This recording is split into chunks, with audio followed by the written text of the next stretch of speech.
Heyo, welcome back to the Undrafted and Unqualified Fantasy Football Podcast. I'm Anthony, back again. We'll be doing a fun episode today. I think I may have alluded to it last week in last week's episode when we were breaking down free agency, but we are going to be talking breakouts today. We're going to do a full breakout blueprint, talking about what makes a breakout, then giving some examples of why they could be breakouts this upcoming year. So I'm pretty excited to do this episode.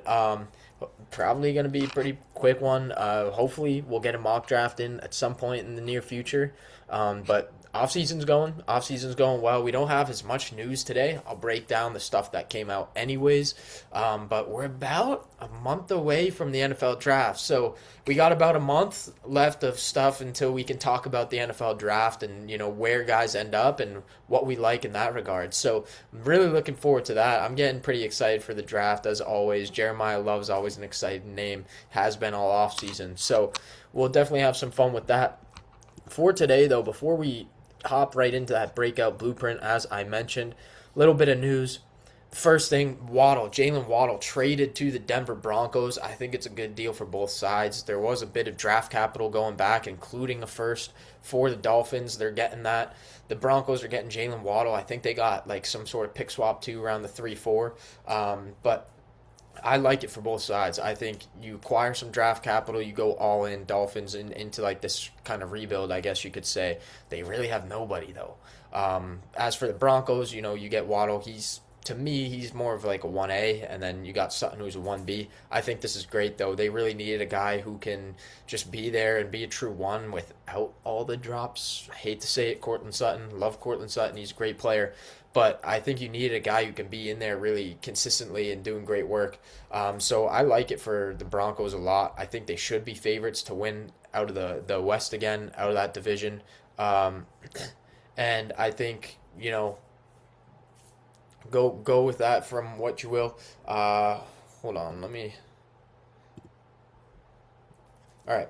Anyways, yeah. So sorry about that. I'm trying to figure out Zoom. They changed all the buttons and everything. Um, yeah. I think. Anyways, Jalen Waddle going to going to the Broncos, I think is big for Bo Nix as well. Bo Nix was really inconsistent last year, but I like it a lot. I think this is great news for the Broncos.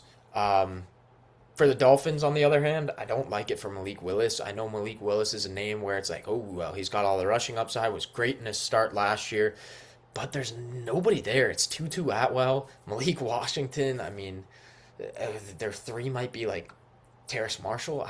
I don't even know. I just know it's not looking good over there whatsoever. I could pull up their two right now real quick, actually.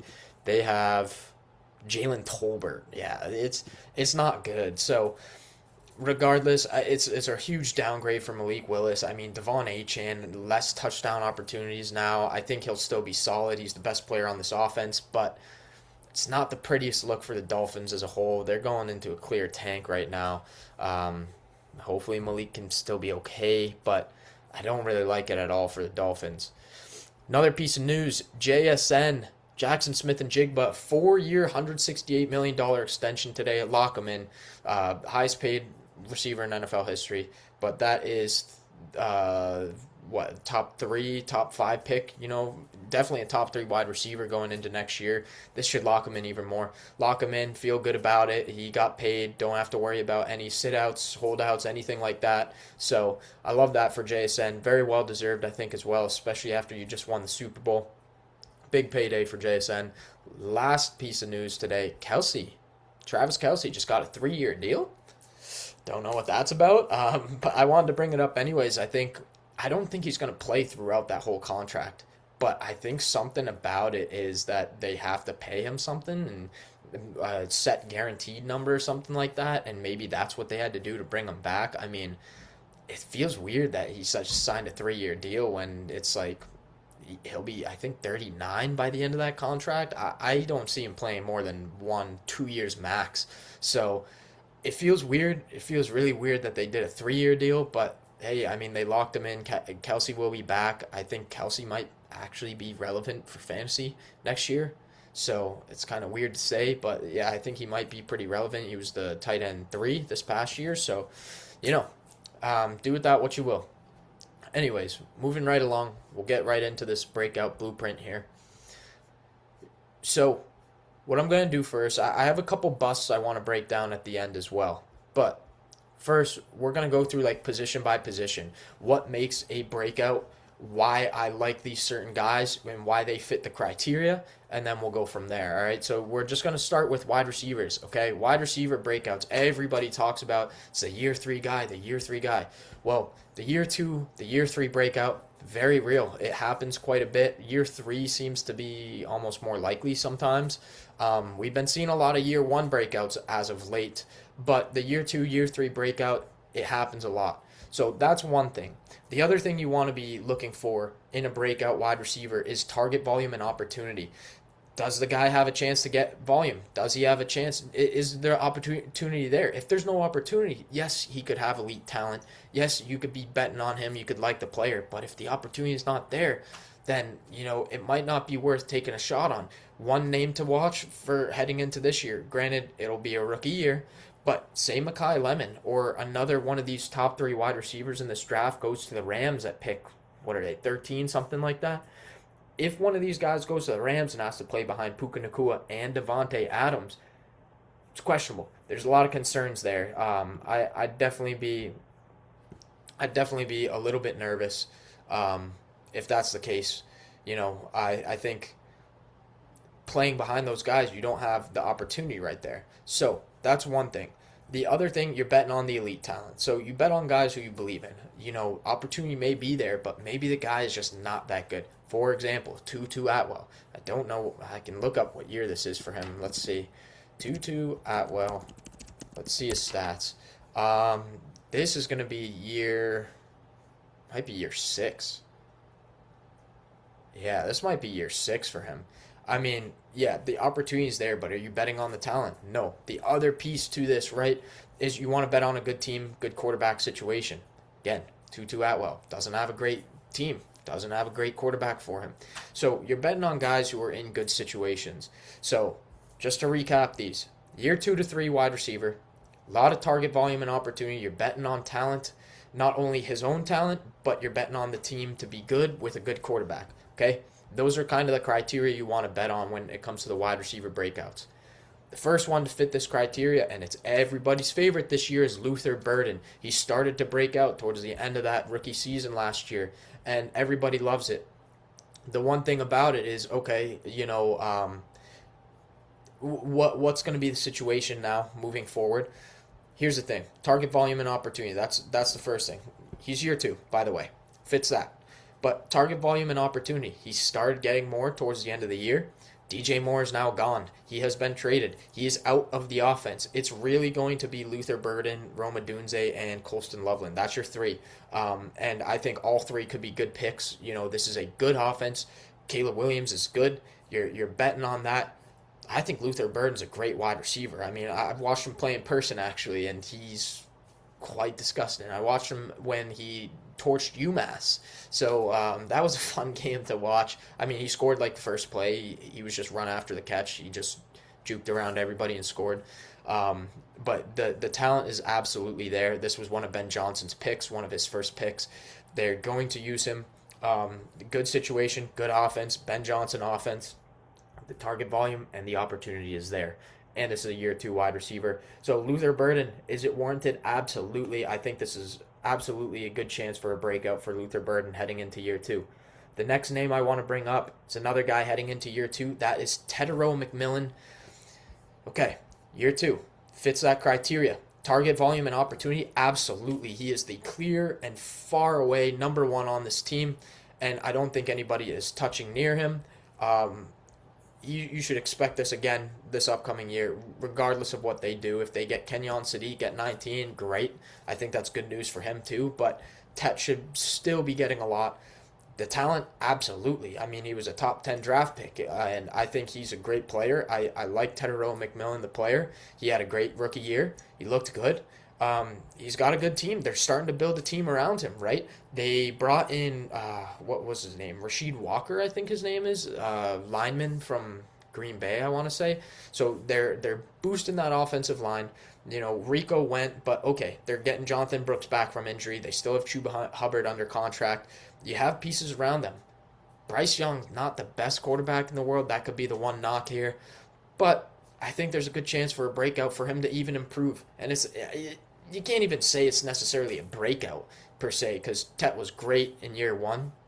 But I think there's a chance for him to improve, build on chemistry with Bryce Young. I mean, this team, is Bryce Young the real deal? They built a great team around him now. They got defensive pieces. It'll be real interesting to see going into next year. But I like Tet. I think it's going to be a great situation for him, a great year to take the next step. So I'm in on Tet as a potential breakout going into year two. The third and final name I want to bring up, and this one's a dark horse for this purposes of this, is Ricky Pearsall. He's going into year 3. Okay, first round pedigree though, first round draft capital, so the talent is there. I wouldn't say he's elite. He's definitely not on the level of Tet McMillan and Luther Burden in this case. I think both of them are far and away better than Pearsall. But we look at some of the other criteria, right? He's going into year 3.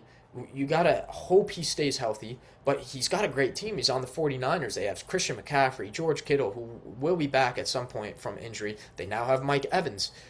They have a very solid offensive line. Brock Purdy has been a great quarterback, very underrated. I think this is a great situation where you need to factor in the quarterback play and say it's good. And then the opportunity and volume, right? Is it there?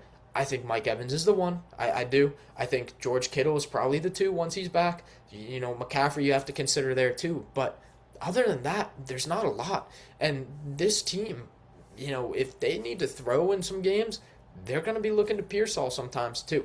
Now, I'm not sitting here, and I really don't want to say this is I'm buying in, this is a breakout candidate. I don't want to say that. I'm not the biggest believer in that case. But the path is there. He fits criteria here. I think he lacks on the target volume and opportunity, but the rest is there. The elite talent, the good team and quarterback situation. He's going into year 3. There's a possibility. There's a path, and that's what I wanted to bring up. I also let me pull up the rankings real quick, because I believe if I want to say he's low. I want to say he's really low right now. And if that's the case, he could be a nice shot at where he's being drafted. Ricky Pearsall. Mike Evans is going wide receiver 25. Ricky Pearsall is going wide receiver 34. I don't think that's a bad shot. I really don't. You're going to have a healthy Brock Purdy now moving forward. You're going to have Mike Evans, but Mike Evans is also getting older. I think he fits the Niners well. I do think he's the one, but the recipe is there. It's a potential. So dark horse for sure, but those 3 guys are absolutely, Luther Burden absolutely fits it the best and is my favorite of these 3 names. But I want to bring up Ricky Pearsall as well, just in case you want to take that dark horse shot on him. Let's move on to the running backs. Running backs. What makes a breakout? Opportunities. It's all opportunities. Are they getting touches, right? You could be a really efficient back, but you only get 6 carries a game. You're not doing much with it, and it's not translating to fantasy value. So opportunities is very, very important. Efficiency is very important too. These are some of the metrics I've been looking into, right? Yards after contact and missed tackles forced tend to be very good signs of you're a good running back, and you take those opportunities, translate it into something well, right? Think Saquon last year, right? Not this past year, but prior year when the Eagles won the Super Bowl. He was very efficient. Breakaway runs, yards after contact, missed tackles forced, right? He was very, very good, and it turned into a great year for him. He had multiple 50-plus rushing yard touchdowns. So, right, that's a huge stat right there. Do they have that burst? Do they have that ability to break away? Red zone usage is big. Are they being used on the goal line? Perfect example would be, who am I thinking of? Tyler Algier, Bijan Robinson. Now, Bijan was just that good. He was getting opportunities. It worked out for him anyways. But Algier took a lot of goal line opportunities away. Bijan had work there too, so it's not a clear, we're taking him out. Ken Walker, Zach Charbonnet. That's a situation too. Zach Charbonnet took a lot of those red zone carries away, and once Ken Walker had the full-time role, he's getting red zone opportunities. Well, I mean, it translated. His points went from here to here, right? So red zone usage is big. And again, You want to be part of a good offense, okay? So those are kind of what we're looking at here. Once again, opportunities is the big one here. Similar to wide receivers, in my opinions, target volume, opportunities. That's what you want, okay? Um, Taking a look at the names I'm bringing in today, a potential breakout, Blake Corum. He's young. I believe this is going to be year 3 for him. Now, I didn't mention years for the criteria, right? But I think it is a factor. He had a high red zone usage, okay? Here's what I found. From weeks 7 to, I wrote 7 to 10. I believe it is 7 to 17, so the last, 10 weeks of the year or whatever, he was third in attempts inside the 5 with 10. Or maybe it was just those 3 weeks. But third in the league for however long it was. He has the ability to get on the goal line. He's in an elite offense with the Rams, arguably best in the league when you had the MVP in Matthew Stafford. Yeah, I mean, he's tied for 5th best in running backs in yards per attempt, so he's an efficient running back. We started seeing him and Kyron Williams start to split carries a little bit. They both had a pretty high red zone usage when I was looking through it. I remember that. But Blake Corum, if they want to start getting him more involved, even if this becomes more of a split backfield, I think he could be good. And with that said, if anything, God forbid, were to happen to Kyron Williams, I mean, Blake Corum, in my opinion, is probably going into a top 12 running back for the remainder of whatever that injury would be. So I really like Corum. I think he's a handcuff with upside. I think he has standalone value, and I think a breakout potential is there. I anticipate them to keep using Kyron Williams, but I like the chances for Blake Corum. If the opportunities are there, if he's getting 12 a game or so, he could be a rock solid back end RB2, even with just that limited amount, just because there's opportunities are there. He's got a high red zone usage. He's getting carries inside the 5. He's great efficiency, great offense. So I want to bring that name up. I think Blake Corum has the potential. There's not a lot of names that I could have brought up in general for the running back position, so this was one of the cases. I almost brought up Jordan Mason, but Jordan Mason, now Aaron Jones is back. I don't know if he's going to get the opportunities for it. I guess that's a name you could consider, maybe, dark horse. The other one, this is a big one. People are going to be all over this, but Bashal Tutin. The Jaguars, ETM walked, and they did not bring anybody else in. So Bashal Tutin's going to get a ton of opportunities. He's very clearly the one. Chris Rodriguez does not scare me away whatsoever. He did not sign a huge contract. I think I'm really just not in on that. I'm going to be all in on Tutin. If Tutin is going to be the guy and they don't do anything in the draft or they don't make any trades or this or that, I think I'm going to be all in on Tutin.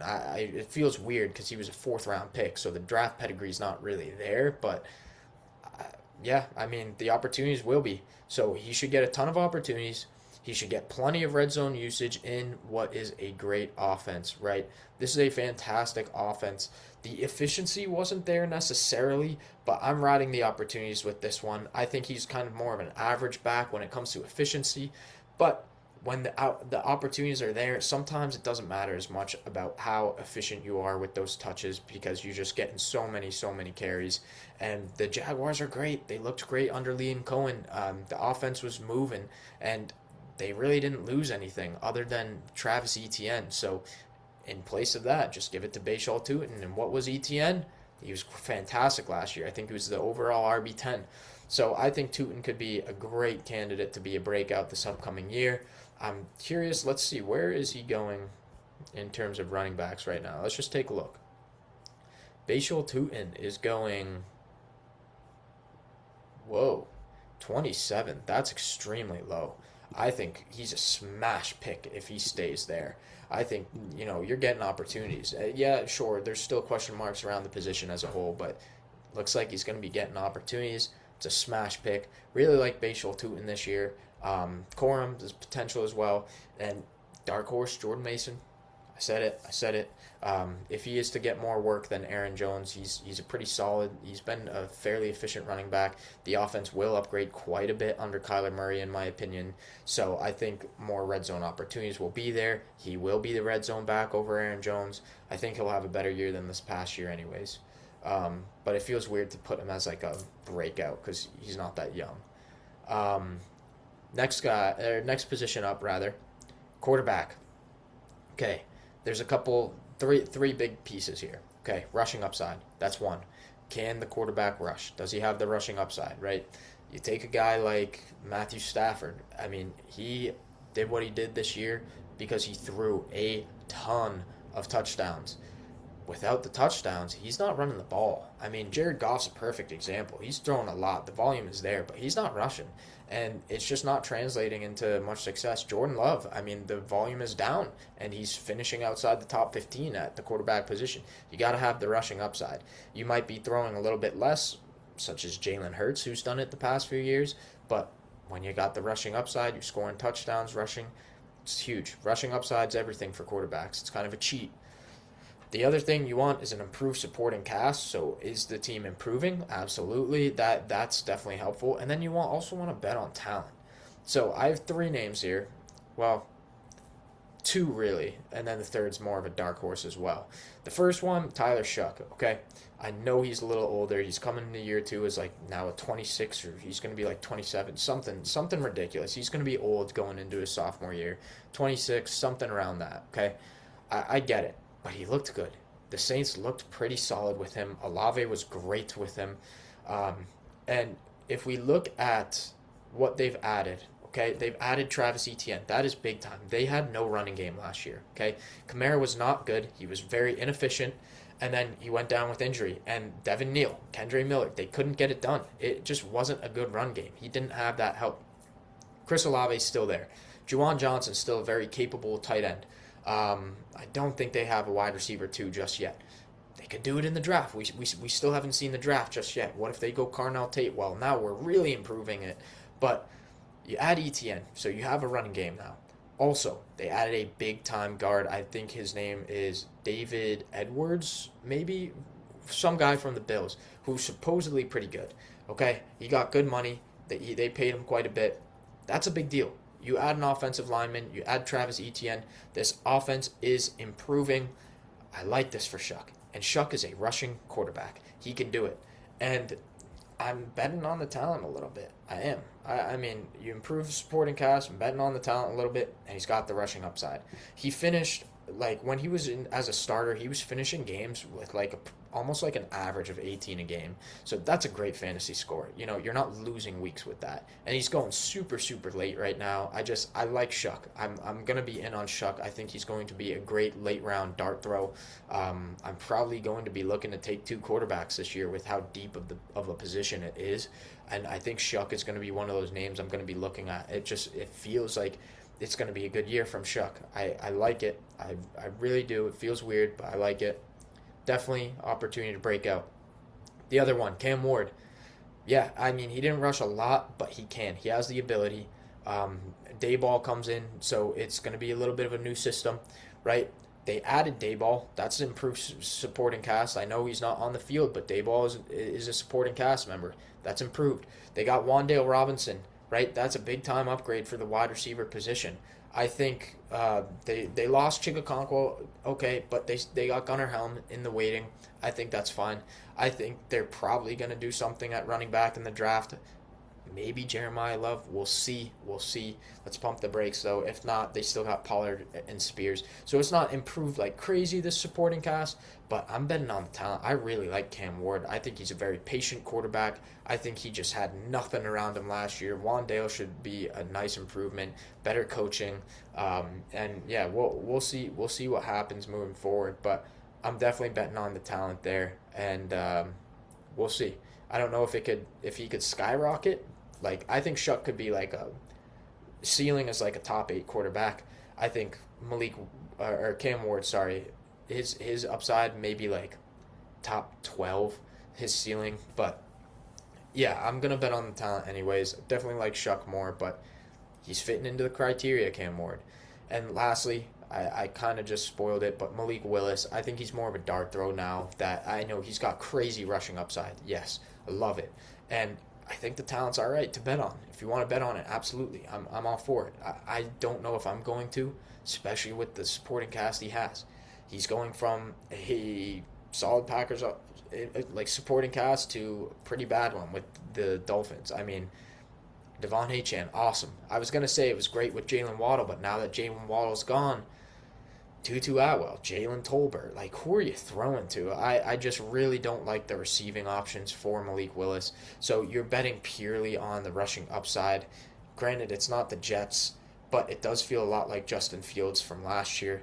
So I put him more as a dark horse now, just because I don't really like that supporting cast whatsoever. But if you want to bet on the rushing upside and bet on the talent, I can understand it, and he fits into that criteria there. Moving on to tight ends. Okay, there's three very obvious ones. You probably know who I'll bring up. But the criteria is high target share, a clear path to volume, and touchdown upside. Pretty standard. Feels a little bit similar to wide receivers. You definitely want a good quarterback as well. So taking a look at this here. Okay, the three names I'm going to bring up. All right, Harold Fannin. That's the first one. All right, it's the three rookies from last year. I'll just go ahead and spoil it. Harold Fannin was fourth in targets per game of all tight ends, and that was without a full-time role for parts of the season. So this covers the whole season. He was fourth in targets per game. That is big, okay? He's already getting the targets at the tight end position, and now David Njoku is gone. He's already announced on Instagram and everything that he is not returning. That's big news. This role is his. This role is his to be full-time now, Harold Fannin. The quarterback situation. Shedeur Sanders, I hope it's Shedeur for Harold Fannin because Shedeur got him the ball. It could be Deshaun Watson. Okay, we can't forget about Deshaun Watson. That it's not great. It's not a great offense. It's not a great supporting cast. But the target share, he could very well lead this offense in terms of targets. He could very well have a lot of volume, and even though the touchdown upside may not be there, there is a lot of opportunity for him to be very good in PPR. You could have a 7 for 80 game, and I would not be surprised whatsoever if that was just like a standard week for him. So I think Harold Fannin has a very clear path to break out with the amount of volume he will be getting. The next guy, Tyler Warren. He was fifth in targets per game of all tight ends. So one worse than Fannin. He had the whole season, and he was elite with Daniel Jones, okay? So he had Daniel Jones. He was doing well. He was like the tight end 2, tight end 3 for parts of the season. Fell off when Daniel Jones left. They extended him. They brought him back. Michael Pittman's gone. Volume is there. Opportunity is there. I think he could, again, similarly to Harold Fannin, how I just mentioned, I think Tyler Warren could lead this team in terms of targets. And he's got the volume. I think that he's even got a higher chance at touchdown upside. And Daniel Jones, like I said, he was great with Daniel Jones. So Tyler Warren, he's going to be an exciting name. And then you got Colston Loveland, the other one. DJ Moore is gone, like I shared about with Luther Burden. There is a good chance that he could even lead this team, in terms of target share. It's a possibility, although I don't really think so. I think it will be Burden, but there's a possibility here, right? I need to at least say that there's a possibility. At one point in the season, he was getting like 28% of like target share or something like that. It's a big deal. Touchdown upside, definitely possibility in such a high-powered offense. This is the best of the three offenses I've just mentioned for tight ends, so that's a big deal. So target share, volume, touchdown upside, all there. Great supporting cast as well. These are all going to be year 2 tight ends. You know, I think people are currently ranking them as Loveland, Warren, and then Fannin. I can go take a look at some of the rankings. What does Fantasy Pros have it as? Loveland, Warren, Fannin, 3, 4, 5, right behind McBride and Bowers. So I was right there. But I think you could do whatever you want with those three. I think all three of those are good options. I mean, no Pittman, no DJ Moore, no David Njoku. Browns are a stinky team, so the upside won't be there necessarily. But he feels like he could also be the most volume Harold Fannin out of these three guys. Colston Loveland, best offense, but, you know, there's Luther Burden, there's Roma Dunze. So maybe he gets the least volume, but he could also have the best touchdown upside because he's got the best quarterback, best offense. And then Warren, he could just lead the team too. So it's really do with that what you will. All three of these guys are primed for breakouts, I believe. So, you know, I think those are three more names. So these are great opportunities. I think it's going to be real interesting to see how these breakouts show up, if they break out at all. I think I'm just showing the blueprint and showing criteria of how guys might be able to break out, what it might take for them to break out, and giving you examples of who could do it this upcoming year. Doesn't mean they will, but I'm giving you guys who could fit that criteria, and if you like the guy, awesome. You can take your shot, especially factor in draft capital as well, right? That's important. Baseball Tootin going at, what did I say, like RB27, something like that. That's low. So I would definitely consider him there. But yeah, I also want to bring up a couple bust candidates and, compare it to what I just shared about potential breakouts. So the first one, Dallas Goedert, okay? Dallas Goedert doesn't have a clear path to high target share or volume. A.J. Brown is still on the team as of recording. He's still there. Devontae Smith is still there. You still got Saquon. They still have there. If we take a look, okay, I wanted to bring this up, right? Target share and everything. He had, let's see, 60 receptions last year. That's it. Yet he was tied for second in the NFL with 11 touchdowns, but he only did it on 60 receptions. If we take a look at, just overall receptions, he is around 40. He's tied for 44th in the league in terms of receptions, okay? The targets also, let's see, he only had 82. That's a really low number. I think that's even lower than his reception total. I think he had a very high catch rate. Yeah, 82 targets is going to be like 60 or something like that. That's very low. It's not great. It's not a good recipe for success. I think touchdown regression will come. That is also something to consider with breakouts. Do they have a chance for more touchdowns? A lot of these guys I mentioned, Fannin, Warren, Colston Loveland, chance for touchdowns. Burden, Tep McMillan, Ricky Pearsall, chance for touchdowns. Corum, Tootin, I mentioned red zone usage, right? Because that's a chance for touchdowns. I think Dallas Goedert could absolutely still get touchdowns if they utilize him the same way. But I'm probably not drafting him very highly because of the situation it is. I mean, only 60 receptions, 11 touchdowns, 82 targets. Don't love it. They did bring him back, so he's back in Philly. The situation doesn't change too much, which is good news. But he is also older. He is... I'm going to look it up right now. Goddard, age, he's 31. Right, the other thing about the breakouts, we're talking about young guys here. So that's also something to consider. Another one I want to bring up. Now, I'm bringing this up purely for touchdown reception purposes is T. Higgins, okay? T. Higgins, let's look up his age. He's 27 years old. He's not exactly young anymore, okay? That's one thing.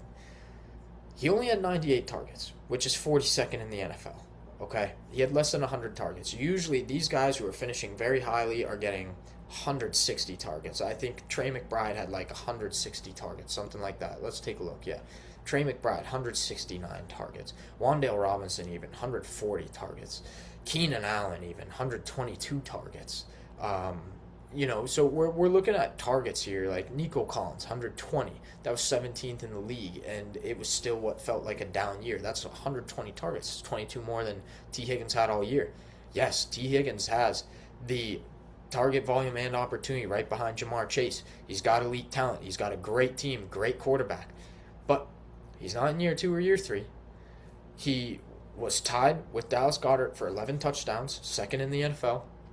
My biggest issue here is I think touchdown regression could come, and at the expense of T. Higgins, and he's going just a little high for my liking.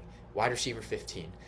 If he's not getting a lot of targets, not getting a lot of opportunity, yes, there's a lot of criteria that's hitting. I understand that.